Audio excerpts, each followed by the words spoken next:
Saya Anurul Hidayah binti Ismail dari Unit Pengurusan Kebajikan Pelajar akan menerangkan berkenaan tabung kebajikan pelajar, tabung kecemasan pelajar dan bantuan pelajaran. Di bawah tabung kebajikan pelajar, kami menyediakan bantuan seperti berikut. Bantuan pinjaman diberikan kepada pelajar yang memerlukan bantuan kewangan pinjaman sepanjang tempoh pembelajaran di UiTM. Kadar bantuan pinjaman maksima adalah RM500 dan perlu dibayar kembali dalam tempoh 6 bulan sebelum semester berakhir, seperti yang tertera di slide. Bantuan kewangan sara diri, bantuan ini diberikan kepada pelajar yang memerlukan bantuan kewangan sepanjang tempoh pembelajaran di UiTM. Kadar bantuan minima sebanyak RM250 sehingga RM500 maksima mengikut syarat dan terma yang telah ditetapkan. Bantuan bencana alam adalah diberikan kepada pelajar yang ditimpa bencana alam seperti banjir, kebakaran di Pandar Petir. Bagi mendapatkan bantuan ini, pelajar perlu menyertakan laporan polis yang ada menyatakan barang-barang pelajar yang musnah atau hilang semasa berlakunya bencana. Kadar bantuan seperti yang tertera di slide. Bantuan kes-kes kecurian atau kehilangan. Bantuan kes kecurian atau kehilangan duit dalam akaun, dompet, contohnya dokumen rasmi peribadi seperti kad pengenalan, lesen memandu, kad ATM dan sebagainya. Sama seperti bantuan bencana alam tadi, pelajar juga perlu menyertakan laporan polis untuk permohonan. Kadar bantuan boleh tengok di slide. Bantuan tambang perjalanan kematian ibu bapa, iaitu bantuan bayaran tambang perjalanan kematian ibu bapa kandung. Kadar sumbangannya mengikut jadual sumbangan yang telah ditetapkan oleh jawatan kuasa, seperti yang tertera di slide. Seterusnya, kita beralih pula ke tabung kecemasan pelajar. Di bawah tabung kecemasan pelajar, skop bantuan adalah untuk membantu pelajar yang mengalami kecederaan atau memberi bantuan kewangan kepada waris pelajar jika berlaku kematian sepanjang tempoh pengajian. Syarat kelayakan adalah seperti yang tertera di slide. Bagi kadar bantuan kematian, waris pelajar layak menerima sumbangan sebanyak RM10,000. Dokumen yang diperlukan adalah seperti yang tertera di slide. Pelajar perlu memaklumkan kepada setiap waris-waris anda berkenaan perkara ini. Sekiranya berlaku apa-apa kejadian yang tidak diingini kepada anda, waris anda tahu di mana untuk melaporkan. Manakala kadar bantuan bagi kemalangan atau kecederaan seperti yang tertera di slide.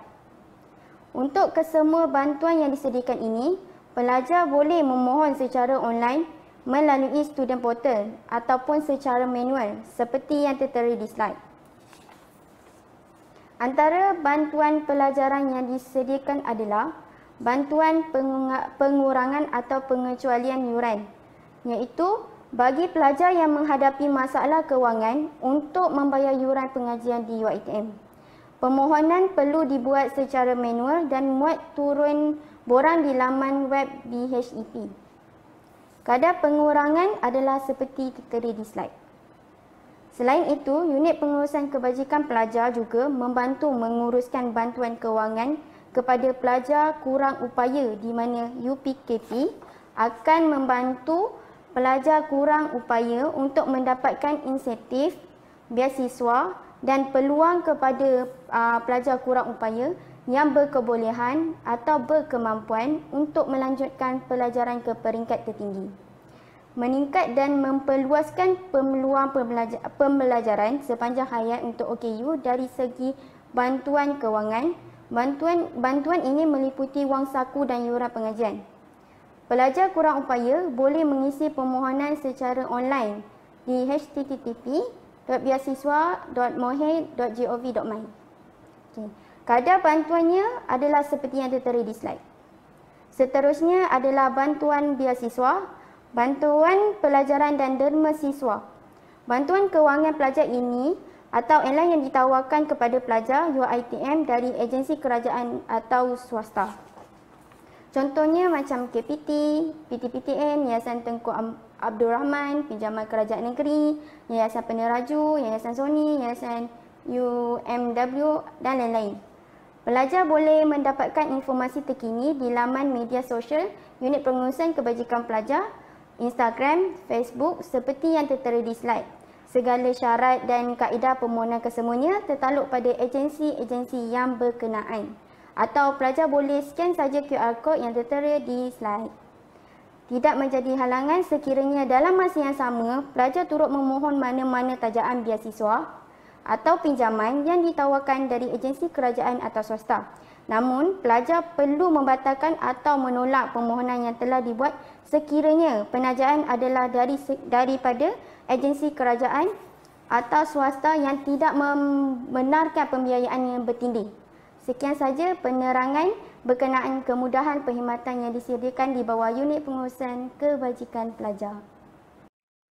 Bismillahirrahmanirrahim. Assalamualaikum warahmatullahi wabarakatuh dan salam sejahtera.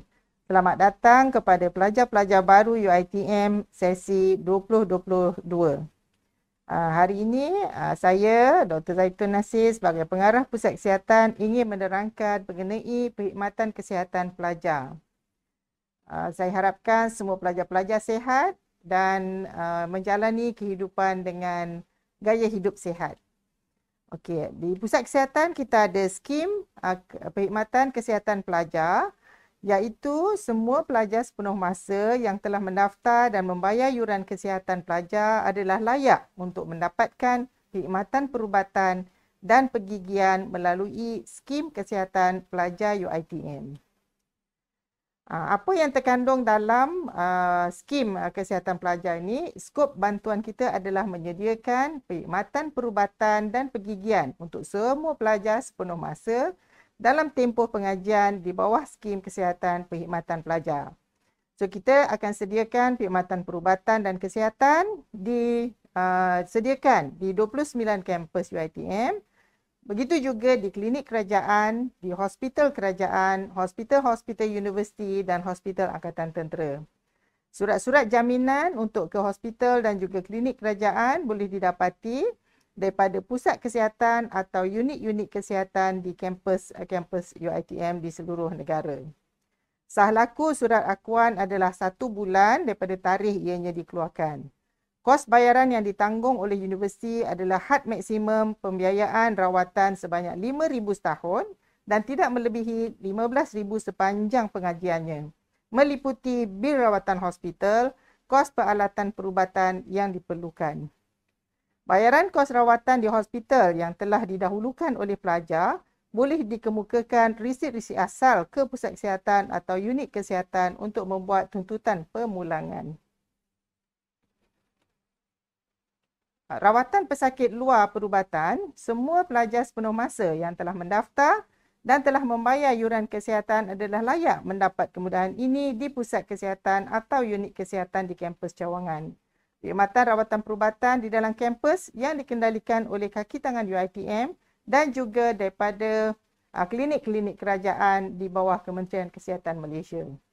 Rawatan pergigian pula, semua pelajar UiTM juga layak mendapat kemudahan rawatan pergigian di klinik pergigian kerajaan atau di pusat kesihatan UiTM Shah Alam. Rawatan kes kecemasan, kemudahan rawatan kecemasan disediakan di dalam kampus pada waktu klinik beroperasi. Selepas waktu klinik, kes-kes kecemasan akan diuruskan oleh SRK di setiap kolej kediaman.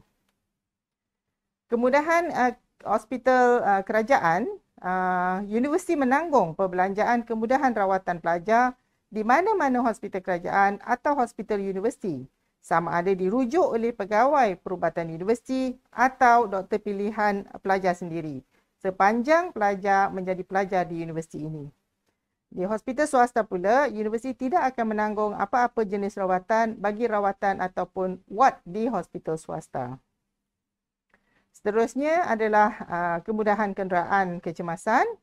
So, universiti menyediakan kemudahan pengangkutan untuk semua kes-kes kecemasan 24 jam sehari sepanjang semester, dan semasa cuti semester, kemudahan ini terhad kepada waktu beroperasi sahaja. Kepada pelajar-pelajar yang mempunyai appointment di hospital pada waktu klinik beroperasi, juga disediakan kemudahan untuk menghantar ke hospital-hospital rujukan yang diperlukan. Ini pula adalah senarai rawatan-rawatan yang tidak ditanggung. Yang lain semua ditanggung, kecuali yang ini. Yang pertama, rawatan ubat-ubatan dan peralatan untuk pencegahan kehamilan, kemandulan atau untuk rawatan kesuburan. Yang kedua, tidak ditanggung juga adalah alatan gantian anggota seperti gigi palsu, korona, jambatan, implan gigi untuk tujuan kosmetik. Yang ketiga, rawatan perubatan dan pembedahan dengan tujuan kosmetik ataupun ritual, melainkan dalam keadaan di mana pegawai perubatan universiti berpendapat rawatan itu diperlukan untuk mengurangkan risiko kepada pesakit. Yang keempat, rawatan dan pemeriksaan berkaitan dengan mengandung dan bersalin sama ada dalam keadaan bersalin normal ataupun tidak normal, tidak ditanggung oleh universiti. Yang kelima, rawatan imunisasi sama ada untuk tujuan pelalian biasa ataupun untuk keadaan wajib seperti imunisasi sebelum pergi keluar negara, imunisasi semasa wabak tapi kecuali COVID-19, sebab COVID-19 ditanggung oleh kerajaan, ataupun imunisasi yang lain kecuali suntikan ATT yang diberi oleh pihak universiti. Yang keenam, perbelanjaan rawatan perubatan alternatif ataupun BOMO ataupun perubatan-perubatan yang lain. Yang ketujuh, perbelanjaan rawatan di hospital swasta. Tidak ditanggung juga ubat-ubat yang dibeli daripada farmasi, melainkan yang mempunyai preskripsi daripada pegawai perubatan universiti. Yang kesembilan, rawatan ortodontik di hospital kerajaan ataupun di hospital swasta. Yang ke-10, perbelanjaan rawatan di luar negara, tidak ditanggung. Untuk rawatan perubatan di luar negara, rawatan perubatan dan pergigian bagi pelajar yang keluar negara tidak ditanggung, dan penganjur ataupun pelajar dinasihatkan untuk menguruskan insurans perubatan untuk semua pelajar-pelajar yang menyertai aktiviti ke luar negara. Seterusnya, saya ingin menerangkan mengenai pemeriksaan kesihatan pelajar baru. Semua pelajar baru yang telah menerima tawaran dari UiTM perlu mengisi borang deklarasi kesihatan secara online semasa menerima tawaran sebagai pelajar UiTM. Pelajar baru juga perlu mencetak borang C, iaitu borang laporan pemeriksaan kesihatan, dan seterusnya pelajar perlu menjalani pemeriksaan kesihatan di klinik kerajaan atau klinik swasta dengan tanggungan sendiri sebelum mendaftar sebagai pelajar UiTM. Sekiranya pelajar tidak berkesempatan untuk membuat pemeriksaan kesihatan, pelajar dibenarkan untuk membuat pemeriksaan dalam tempoh 3 minggu selepas tarikh pendaftaran. Lepas itu, bolehlah serahkan borang laporan pemeriksaan kesihatan berkenaan ke pihak universiti. So, saya ucapkan tahniah kepada semua pelajar baru. Selamat menjalani kehidupan sebagai pelajar. Jalanilah cara hidup yang sihat di kampus nanti. Tahniah dan Assalamualaikum. Bismillah walhamdulillah. Assalamualaikum warahmatullahi ta'ala wabarakatuh. Alhamdulillahirabbil alamin. Wassalatu wassalamu ala asyrafil anbiya wal mursalin wa ala alihi wa sahbihi ajma'in. Amma ba'd. Selamat datang dan tahniah saya ucapkan kepada para pelajar yang telah menerima surat tawaran pengajian di UiTM, dan insya-Allah anda semua bakal bergelar mahasiswa di Universiti Teknologi Mara insya-Allah. Saya Dr. Muhammad Ashraf Zaki bin Yaakob, merupakan pengarah di bahagian zakat, sedekah dan wakaf Zawaf UiTM Shah Alam. InsyaAllah hari ini saya akan berkongsikan dengan anda semua serba sedikit berkaitan dengan bahagian zakat, sedekah dan wakaf, dan seterusnya tentang bantuan zakat ataupun bantuan kewangan yang kita sediakan untuk anda semua di Universiti Teknologi Mara. Okey, sebelum itu saya mulakan dengan sedikit pengenalan ringkas bahagian zakat, sedekah dan wakaf Zawaf UiTM. Bahagian zakat, sedekah, wakaf Zawaf UiTM ini merupakan sebuah organisasi, sebuah pertubuhan, jabatan yang telah dipertanggungjawabkan untuk menguruskan al-ihwal berkaitan zakat, sedekah dan wakaf di UiTM. Dan ia telah ditubuhkan seawal tahun 1998 lagi, bermula dengan unit zakat dan akhirnya berkembang dan akhirnya menjadi bahagian zakat, sedekah dan wakaf pada tahun 2019 dan diletakkan di bawah pengurusan pejabat Naib Kansler UiTM. Jadi bermula daripada tahun 1998, kita di UiTM telah mendapat tauliah sebagai penolong ambil IPT oleh Lembaga Zakat Selangor bagi mewakili Lembaga Zakat Selangor dalam urusan kutipan dan agihan zakat di UiTM. Oleh itu, ramai di kalangan staf UiTM yang membayar zakat di bahagian zakat, sedekah dan wakaf, dan kita mendapat pulangan balik daripada Lembaga Zakat Selangor untuk kita agihkan sendiri bantuan zakat kepada para pelajar dan juga staf UiTM yang memerlukan. Seterusnya saya akan kongsikan dengan anda semua syarat umum permohonan zakat pelajar. Yang pertama adalah para pelajar yang ingin memohon zakat perlulah beragama Islam. Bagi yang bukan beragama Islam, anda boleh memohon bantuan sedekah daripada bahagian zakat, sedekah dan wakaf UiTM. Yang kedua ialah para pelajar yang ingin memohon perlulah terdiri daripada pelajar UiTM di peringkat diploma, sarjana muda dan juga profesional secara sepenuh masa, iaitu secara full time dan bukannya pelajar separuh masa ataupun part time. Yang ketiga, pelajar tersebut tidak mendapat tajaan kewangan sama ada beasiswa ataupun derma siswa daripada mana-mana institusi seperti JPA, MARA dan sebagainya.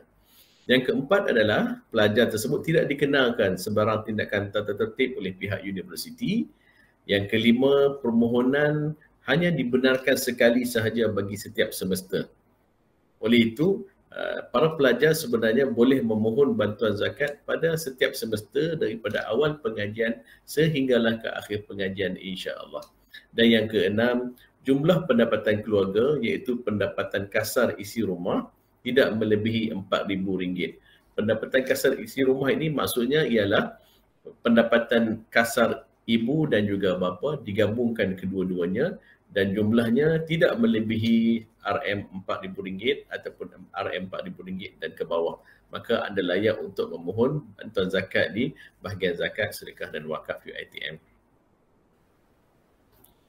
Seterusnya saya kongsikan di sini serta alih proses permohonan secara atas talian ataupun online di dalam sistem e-zakat UiTM. Yang pertama sekali adalah anda semua perlu membuat permohonan di UiTM iStudent Portal, di mana di dalam portal tersebut akan ada button permohonan dalam sistem e-zakat UiTM. Jadi anda semua perlu mengisi segala maklumat yang diperlukan dan seterusnya menghantar permohonan tersebut setelah melengkapkan borang permohonan tersebut. Seterusnya, permohonan anda akan melalui semakan di Pejabat Penasihat Undang-Undang iaitu semakan tata tertib untuk memastikan bahawa pelajar yang memohon tersebut tidak ada apa-apa masalah tata tertib. Okey, sekiranya tidak ada masalah maka permohonan tersebut akan disokong dan seterusnya akan melalui semakan yang kedua di Unit Perkhidmatan Kebajikan Pelajar UPKP di mana mereka akan membuat saringan, akan membuat semakan kepada status pelajar sama ada telah mendapat beasiswa ataupun tajaan daripada mana-mana pihak. Sekiranya didapati tidak ada bantuan ataupun tajaan daripada mana-mana pihak, maka permohonan tersebut akan disokong untuk diteruskan kepada proses yang seterusnya. Setelah disokong oleh Pejabat Penasihat Undang-Undang dan pihak UPKP, maka status permohonan anda akan bertukar kepada status derma siswa disokong dan berjaya untuk ditemuduga. Jadi apabila anda melihat status tersebut telah berubah, maka anda diminta untuk memuat naik lampiran-lampiran yang diperlukan melalui link Google Form yang telah disediakan di dalam portal tersebut. Jadi setelah anda memuat naik semua dokumen-dokumen yang diperlukan, maka anda akan melalui proses temuduga zakat secara atas talian. Mulai daripada tahun lepas kita sudah membuat temuduga secara atas talian disebabkan oleh pandemik COVID-19 dan pengajian kita dilaksanakan secara ODL ataupun secara atas talian. Jadi bagi para pelajar yang telah selesai menjalani temuduga dengan pegawai-pegawai yang menemuduga para pelajar, maka anda semua akan dimasukkan ke dalam satu kumpulan Telegram bagi setiap penemuga tersebut untuk pemakluman berkaitan status terkini permohonan tersebut. Jadi apabila telah selesai temuduga dan telah dimasukkan ke dalam grup-grup Telegram yang telah disediakan, permohonan tersebut ataupun nama-nama yang telah berjaya di temuduga tersebut akan dibawa masuk ke dalam mesyuarat jawatankuasa agihan zakat dan sedekah UiTM, di mana kita akan berbincang untuk meluluskan permohonan tersebut. Dan apabila telah selesai dalam dibentangkan di dalam mesyuarat tersebut dan diluluskan oleh pihak jawatankuasa agihan zakat tersebut, maka kita akan menghantar nama-nama yang telah berjaya tersebut kepada pihak bendahari untuk penyaluran bayaran zakat terus kepada akaun pelajar, insya-Allah. Dan seterusnya para pelajar boleh menyemak akaun bank masing-masing untuk melihat bayaran tersebut telah dikreditkan, dimasukkan secara terus kepada para pelajar yang telah berjaya dalam temuduga tersebut. Maka selesailah proses permohonan zakat di Universiti Teknologi Mara. Dan ingin saya ingatkan di sini bahawa keputusan permohonan adalah berdasarkan kepada kelulusan mesyuarat jawatankuasa agihan zakat di UiTM. Jadi bergantung kepada kelulusan di dalam mesyuarat tersebut. Kadang-kadang bila anda telah selesai temuduga di peringkat penemuduga, anda telah diluluskan, tapi kita perlu mendapatkan kebenaran ataupun kelulusan di peringkat mesyuarat jawatankuasa agihan zakat terlebih dahulu untuk disahkan menerima bantuan zakat tersebut. Okey, seterusnya adalah saya jelaskan di sini tentang proses temuduga zakat pelajar secara ringkas. Apabila anda telah mendapati status dalam sistem e-zakat menjadi derma siswa disokong dan berjaya untuk temuduga, maka anda dikendaki untuk mengisi Google Form dan memuat naik maklumat di dalam Google Form tersebut. Pelajar perlu memuat naik semua dokumen dalam satu fail dalam format PDF sahaja. Jadi anda perlu gabungkan ke semua fail-fail yang ada, dokumen yang ada, dan dijadikan satu fail dan ditukar kepada format PDF. Anda juga perlu rename dokumen tersebut kepada nama dan juga nombor pelajar sebelum anda memuat naik ke Google Form. Dan dokumen yang diperlukan untuk anda muat naik di dalam Google Form tersebut ialah yang pertama adalah salinan slip gaji ibu bapa penjaga atau slip pengesahan pendapatan. Yang kedua adalah salinan surat tawaran pelajar bagi pelajar yang baru. Yang ketiga, salinan surat kematian, surat cerai sekiranya berkaitan. Yang keempat, salinan slip keputusan peperiksaan semester lepas bagi pelajar lama. Bagi pelajar baru tidak perlu untuk memuat naik slip keputusan. Yang kelima, salinan slip muka hadapan akaun bank Islam. Dan yang keenam, dokumen sokongan yang berkaitan sekiranya perlu ataupun sekiranya diminta oleh panel penemuduga. Dan yang ketiga, setelah selesai temuduga, anda dikendaki untuk menyertai kumpulan Telegram yang telah disediakan oleh panel temuduga selepas temuduga dijalankan. Jadi itu adalah proses temuduga pelajar yang anda perlu lalui sebelum kita meluluskan permohonan bantuan zakat yang telah dimohon tersebut. Okey. Proses tersebut adalah proses yang berlangsung ataupun berlaku di UiTM Shah Alam. Bagi pelajar-pelajar yang berada di kampus Cawangan seluruh Malaysia, para pelajar boleh memohon dan merujuk kepada koordinator Unit Zakat Sedekah dan Wakaf UZSW di UiTM Cawangan masing-masing. Jadi di setiap cawangan di seluruh Malaysia ada koordinator Unit Zakat Sedekah dan Wakaf dan mereka bersedia untuk membantu anda untuk memohon bantuan zakat di Universiti Teknologi Mara, insya-Allah. Seterusnya, kita di Zawaf juga kita ada laman web ataupun website rasmi bagi Zawaf, zawaf.uitm.edu.my, di mana anda semua boleh melayari website tersebut untuk mengetahui maklumat-maklumat terkini berkaitan dengan permohonan zakat dan juga program-program dan aktiviti-aktiviti yang dijalankan di bahagian zakat, sedekah dan wakaf. Seterusnya saya kongsikan di sini lokasi bahagian zakat, sedekah dan wakaf. Lokasi kami adalah di aras bawah Masjid Al-Wasifu Billah Tunku Mizan dan Zainal Abidin, Universiti Teknologi Mara. Jadi untuk mudahnya, lokasi pejabat zakat adalah di aras bawah Masjid UiTM. Jadi bagi para pelajar yang ada keperluan untuk datang terus berjumpa dengan kami, anda dipersilakan untuk datang berjumpa kami di aras bawah Masjid UiTM Shah Alam, insya-Allah. Dan kami juga menyediakan hotline WhatsApp iaitu di nombor 0192313391. Jadi sekiranya anda mempunyai apa-apa masalah ataupun memerlukan bantuan yang segera, anda boleh terus sahaja menghubungi kami melalui hotline WhatsApp tersebut dan insya-Allah kita akan membantu anda dengan segera berdasarkan kepada keperluan yang diperlukan insya-Allah. Okey, sekadar itu dulu perkongsian daripada saya pada hari ini. Mudah-mudahan perkongsian saya pada hari ini memberi manfaat kepada anda semua insya-Allah. Wabillahi taufiq wal hidayah. Wassalamualaikum warahmatullahi wabarakatuh. Penerangan tentang kemudahan kolej dan juga kelayakan serta bantuan-bantuan dari segi kemudahan kolej yang boleh saudara dan saudari mohon pada masa akan datang. Saya mulakan dengan kemudahan kolej. Unit kolej-kolej di UiTM mempunyai sebanyak 8 buah kolej yang terdiri daripada Kolej Perindu, Kolej Delima, Kolej Meranti, Kolej Teratai. Manakala Kolej Siswi pula terdiri pada Kolej Mawar, Kolej Melati, Kolej Roja dan Kolej Anggrek.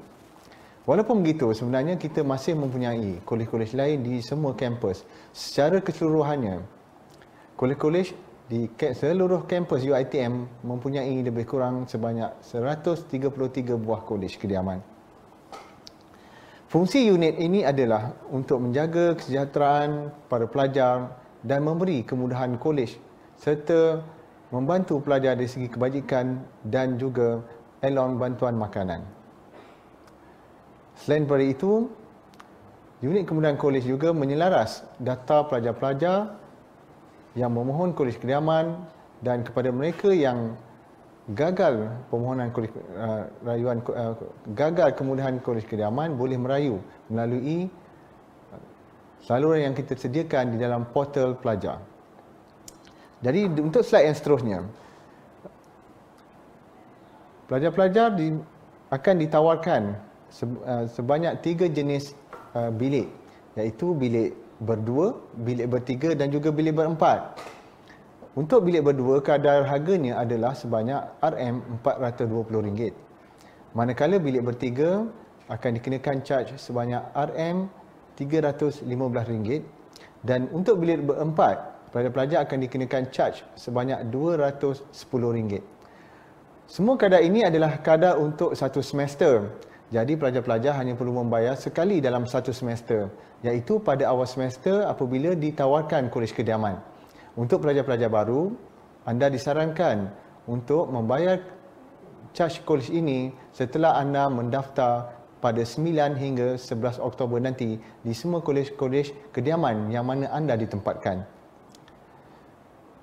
Permohonan kolej ini akan dibuat secara automatik. Jadi untuk pelajar-pelajar baru, anda tidak perlu lagi membuat permohonan kerana semasa anda datang pada 9 hingga 11 hari bulan Oktober nanti, anda akan terus didaftarkan ke dalam sistem kolej. Dan untuk pelajar-pelajar yang mendaftar di Shah Alam, lebih-lebih lagi kepada pelajar-pelajar yang ditawarkan daripada lulusan STPM dan juga matrikulasi, anda telah akan disediakan penempatan secara automatik di mana anda boleh datang dan terus mendaftar pada tarikh yang telah ditetapkan. Saya yakin saudara dan saudari telah menyemak jadual yang dikeluarkan di online.uitm.edu.my di mana anda akan diberi maklumat di mana dan bilakah anda perlu mendaftar. Untuk pendaftaran kali ini memandangkan kita di dalam suasana yang agak perlu kita berhati-hati, ya, di mana COVID-19 masih lagi belum dapat dikawal sepenuhnya, maka kami telah menyediakan SOP tertentu kepada semua pelajar yang akan mendaftar di kolej kediaman.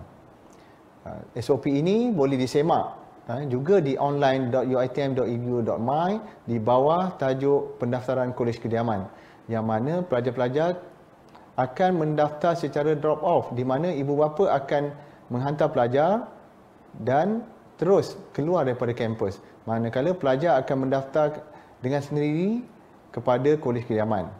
dengan pergi ke kaunter-kaunter yang akan disediakan, dan pendaftaran kami amat mudah.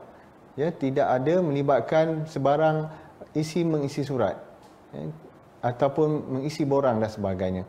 Anda hanya perlu tunjukkan borang perakuan perabot, ya, borang perakuan penerimaan perabot yang telah dicetak dengan barcode di atasnya, dan kami akan mengimbas barcode tersebut. Untuk yang slide seterusnya, kelayakan untuk tinggal di Kolej Kediaman telah ditetapkan dalam dasar yang telah dirangka lebih awal.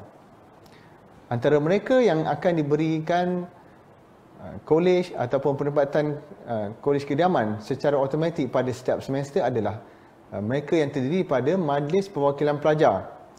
Yang kedua ialah pelajar jawatankuasa perwakilan kolej. Yang ketiga ialah pelajar-pelajar uniform, di mana mereka terdiri pada pasukan latihan simpanan, pegawai simpanan, palapes, juga sukarelawan suksis, iaitu sukarelawan polis, dan juga komander kesatria, bomber, Persatuan Bulan Sabit Merah, pasukan pertahanan awam, dan juga pasukan pancaragam kesatria. Yang keempat, pelajar sukan yang mewakili negara serta diiktiraf oleh Kementerian Belia dan Sukan. Yang kelima ialah pelajar AP 243 daripada semester 1 hingga semester 6 sahaja. Dan yang keenam, pelajar-pelajar dari keluarga yang susah dan dengan tanggungan yang ramai, iaitu pendapatan keluarga di bawah 2,500 RM 2,500 sebulan, di mana mereka akan ditemubual sebelum diberi kemudahan kolej. Ini adalah 6 kategori pelajar yang akan diberi kolej secara automatik. Selain daripada ini, pelajar-pelajar hendaklah pergi ataupun menghadiri aktiviti-aktiviti yang telah ditetapkan oleh kediaman, di mana aktiviti-aktiviti yang dianjurkan ini adalah salah satu kriteria yang anda perlu penuhi untuk memohon kolej kediaman pada masa akan datang. Secara umumnya, setiap kolej memerlukan 9 penyertaan pelajar. 9 kali penyertaan pelajar di dalam setiap aktiviti. Maka, selain daripada 6 kelompok pelajar ini, pelajar-pelajar lain juga boleh mendapat kolej kediaman pada semester yang akan datang dengan syarat seperti yang saya telah sebutkan tadi, iaitu menghadiri apa-apa program peringkat kolej dengan 9 kehadiran. Jadi saya harap saudara dan saudari dapat memahami kaedah yang digunakan oleh UiTM untuk memberi penempatan ataupun memberi kemudahan kolej kediaman kepada pelajar-pelajar. Jika masih lagi kurang jelas tentang perkara ini, anda boleh melayari laman web UiTM, di mana anda boleh pergi ke Student Affairs Division dan anda boleh melayari laman web HEP di sana, iaitu bahagian haiwan pelajar, ataupun hep.uitm.edu.my. Slide seterusnya ialah tentang elon bantuan makanan pelajar. Elon makanan ini diberikan kepada pelajar-pelajar UiTM mengikut kriteria atau kelayakan yang telah ditetapkan.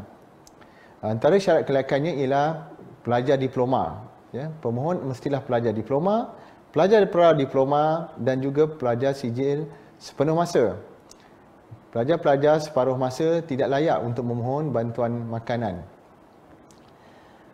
Kemudian pelajar-pelajar yang saya sebutkan sebelum ini tadi, iaitu pelajar-pelajar daripada program Sarjana Muda AP 243 dan juga pelajar daripada program AC 150, yang ini pelajar profesional lepasan SPM.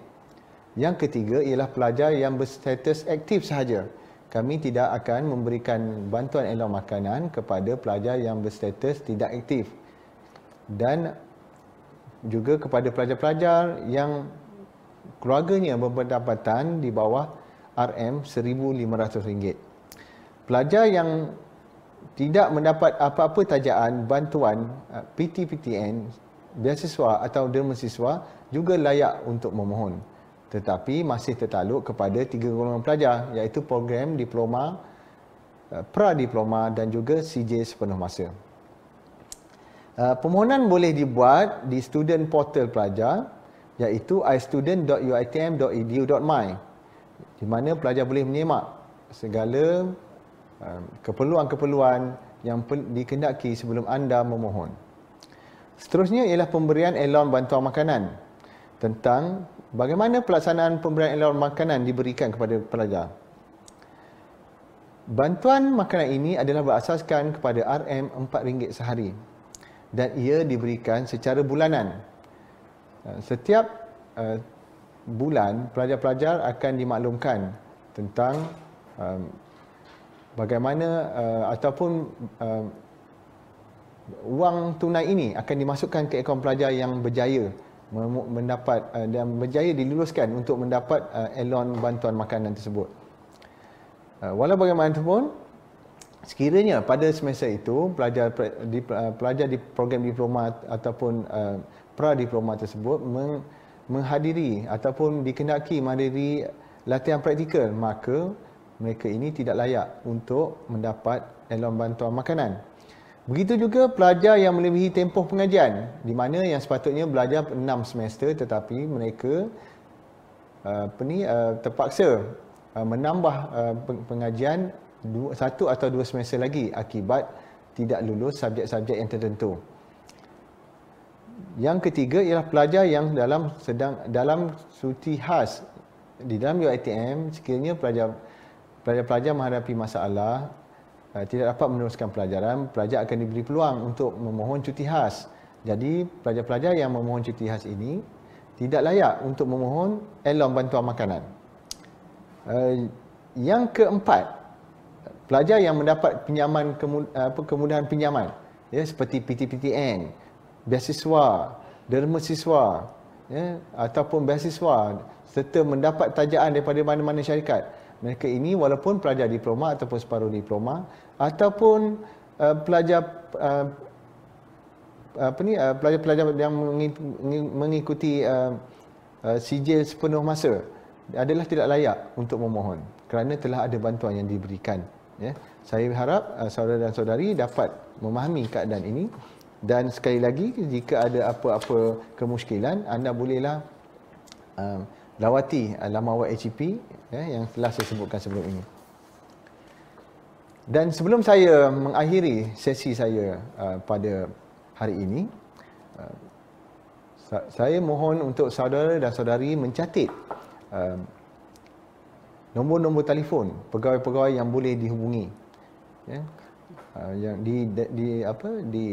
yang telah dipaparkan sekarang di layar, ya, di mana terdapat beberapa unit di sana yang anda boleh hubungi seperti unit pengurusan kebajikan pelajar, bahagian ehwal pelajar kampus Puncak Alam Puncak Berdana, ya, dan bagi kemudahan kesihatan anda boleh mencatatkan nombor telefon yang ada dan seterusnya saudara dan saudari bolehlah melawat ke laman web yang telah dicatatkan di sana, ya, ataupun saudara-saudari boleh mendapatkan maklumat daripada laman web bahagian ehwal pelajar. Jadi selepas ini saya akan sesi ini akan diteruskan oleh pegawai daripada unit pengurusan non-resident, iaitu sebuah unit yang menguruskan ataupun menjadi pemudah cara untuk pelajar-pelajar yang terpaksa tinggal di luar, di mana pelajar-pelajar ini telah gagal dalam permohonan kolejnya kerana pelbagai sebab, dan kita ada satu unit yang diberi nama unit pengurusan non-resident yang akan membantu anda untuk mendapatkan rumah sewa di luar. InsyaAllah akan diteruskan oleh Puan Ikhwanah Mislan selepas ini. Sekian, terima kasih. Assalamualaikum warahmatullahi wabarakatuh dan salam sejahtera. Terima kasih diucapkan kepada Encik Amiza, Ketua Unit Kemudahan Kolej sebentar tadi yang telah menerangkan serba sedikit berkenaan dengan unit pengurusan non-resident. Saya Ikhwanah Binti Mislan selaku pengurus non-resident akan menerangkan seterusnya berkenaan informasi non-resident. Fungsi non-resident kami menjaga kesejahteraan pelajar NR termasuk keselamatan, kebajikan dan juga urusan kecemasan. Kami juga menguruskan data pelajar NR iaitu alamat rumah sewa dan tanggungjawab anda juga untuk mengemaskini alamat rumah sewa.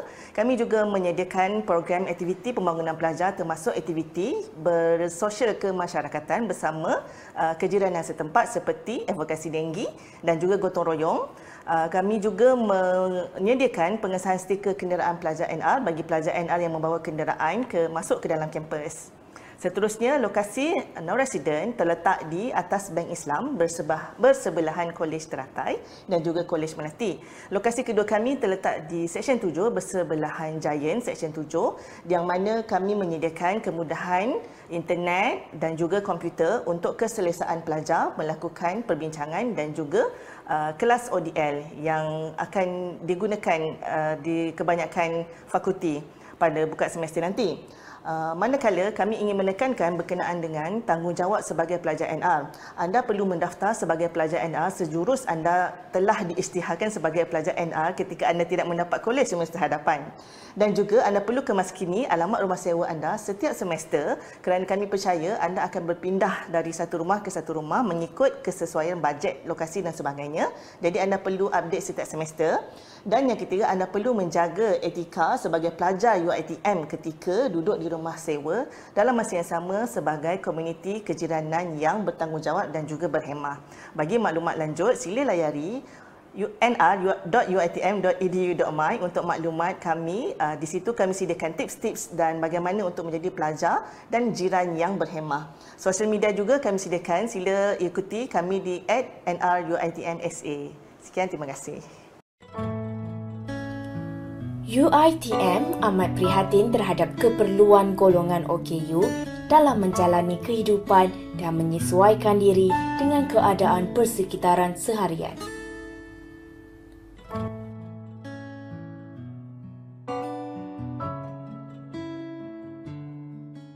Selain daripada memupuk kesedaran, unit perkhidmatan OKU UiTM juga berperanan dalam memastikan warga OKU mendapat akses penuh kepada sistem pembelajaran dan pemudahcaraan ataupun PDPC, persekitaran pekerjaan dan kehidupan di kampus.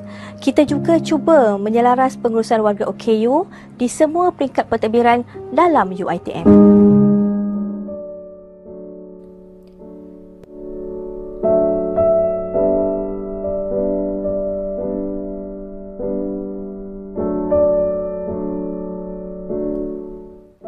Selain meningkatkan kesedaran orang ramai terhadap kepentingan memperkasa golongan OKU ini, kepedulian UiTM dalam menyediakan kemudahan dan kesaksamaan hak turut diterjemahkan dalam penubuhan unit perkhidmatan OKU UiTM pada 1 November 2019.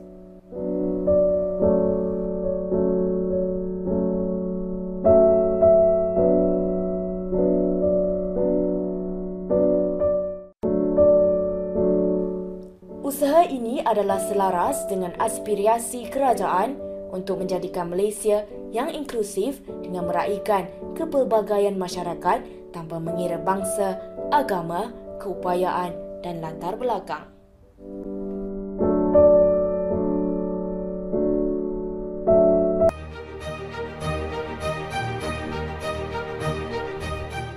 Hai, Assalamualaikum. Salam UiTM di hatiku. Saya Afiq Burhanuddin Azli, pelajar Fakulti Kejuruteraan Mekanikal UiTM Shah Alam, selaku Presiden UiTM Inspirational and Inclusion Club UIIC, ingin menyeru kepada anda semua mahasiswa OKU UiTM di seluruh Malaysia agar sama-sama kita memartabatkan kedudukan mahasiswa OKU UiTM.